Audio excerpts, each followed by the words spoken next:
For a long time now, people have been saying that Dubois needs to come out of his shell. And I guess this interview is an example of him trying to do that. It might even be an example of him attempting some trash talk. In this interview, he talks about sparring Jermaine Franklin. And it was actually the interviewer who said that they'd heard that he'd sparred Franklin and basically bashed Franklin up, but that Franklin had stood in there and taken his beating well, but he'd still taken a beating. And Dubois confirms that. He also talks about sparring Hughie Fury and dropping him. Tyson Fury then jumped in the ring and wanted to do a couple rounds with Daniel Dubois to, I guess, regain the family honor. I don't know. But yeah, he talked about doing that. And a lot of people don't like when fighters reveal sparring stories. They think that what happens in the gym should stay in the gym. Obviously, I feel the opposite. I like to hear about these sparring stories, not just because it allows me to make content about it, but I'm genuinely interested in what happens in these sessions, because sometimes stuff that happens in sparring can spill over into actual fights if the two guys who previously sparred face each other.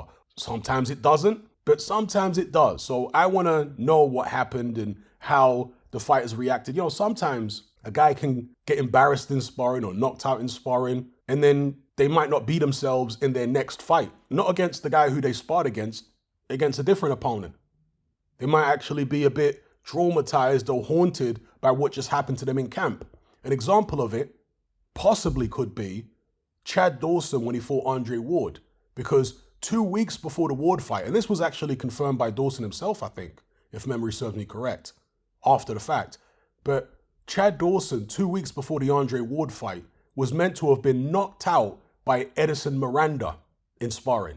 And of course, Chad Dawson quit in the Andre Ward fight. He was getting beaten up and he was dropped, and then he basically said no mas.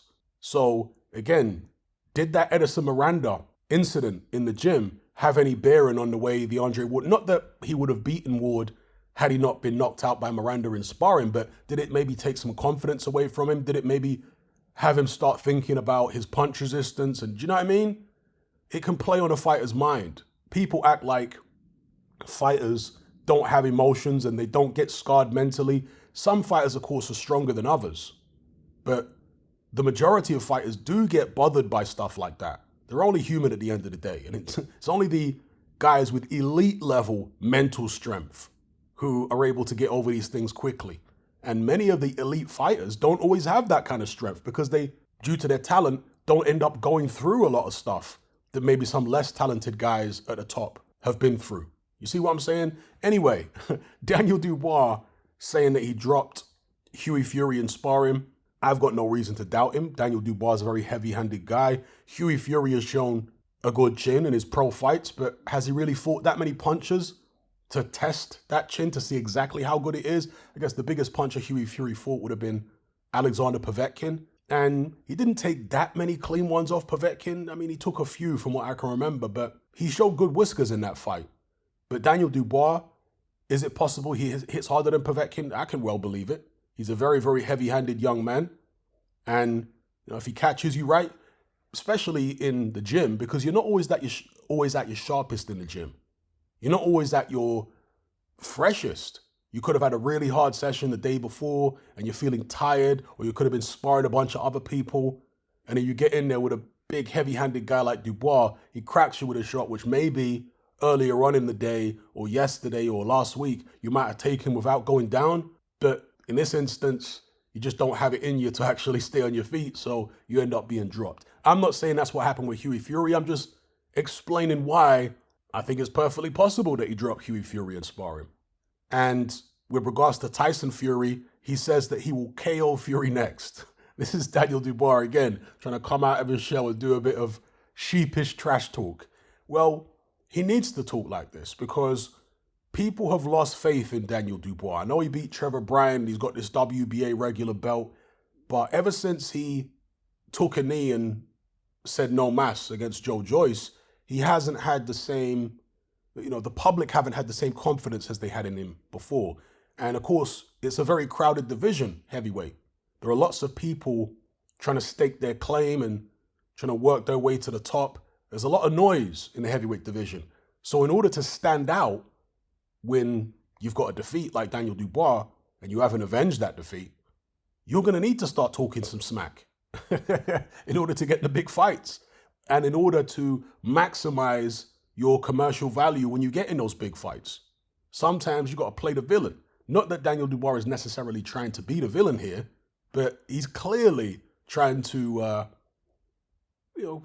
create some headlines with the stuff that he's saying in this interview. So if you haven't seen it, make sure you go check it out. Again, he talks about this sparring incident with him dropping Hughie Fury, and then Tyson challenged him in the ring right afterwards. He says it'll KO Tyson Fury. Not so sure about that, but you've got to be confident, right? There's no point if you're going to be a title contender, and again, he's got a WBA regular belt, but if he's going to challenge for the proper belts, there's no point going in there unless you're 100% confident. If you actually have ambition, you've got to be 100% confident. So yeah, he's going to say that he'll KO Tyson Fury. Let's see what happens. He's fighting on Fury's undercard. Are they trying to set something up maybe in 2023 between Tyson Fury and Daniel Dubois? Because that mandatory will get called, right, between the regular WBA titleist and the full WBA titleist, which at the moment, of course, is Alexander Usyk. But if Fury was to go in there and beat Usyk, then, of course, it's perfect for Frank Warren. He could just match the two guys together. So let's see what happens. Let me know what you guys think in the comments. If you're tired of the biased narratives and mass censorship on mainstream platforms, and you want to be part of a community of critical thinkers who love free speech just as much as you do, then come and join me on Patreon and access my weekly no-holds-barred, censorship-free podcast where we lift the lid on a wide variety of controversial topics. It's not mainstream friendly, it's not politically correct, but that's the whole point.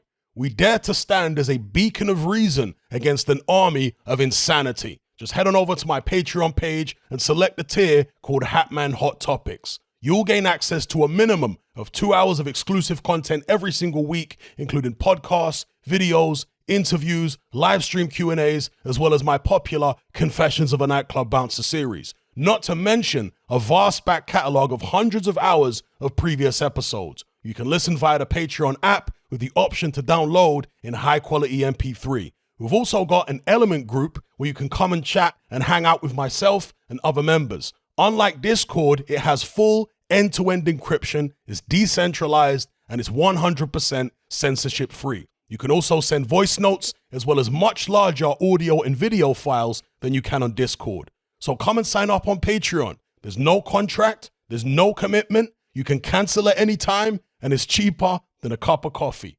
So I'll see you over there. I'm out.